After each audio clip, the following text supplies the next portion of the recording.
A few years ago, I had an opportunity to open a supermarket in a small town, about 40 kilometers outside Nairobi. The opportunity was brilliant. There was no supermarket in that town at that point. And I had a nice premises right at the bus terminus. It's going to be brilliant.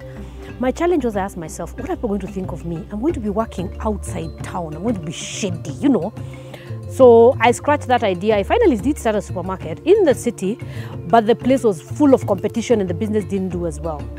In hindsight, I asked myself, if I hadn't cared what people are going to think about me, where would I be today? How much more would I have made? This is me just thinking aloud, sharing a few thoughts on things you probably know already.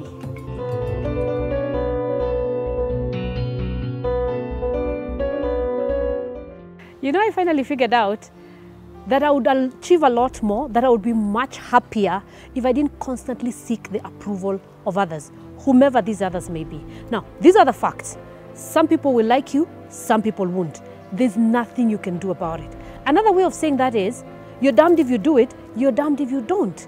So why not free yourself to be you, to do what you want to do without paying too much attention on what are people going to think about me, because they might be thinking about you or not. So if you weren't thinking about it, let's look at some action points if you're not seeking approval all the time.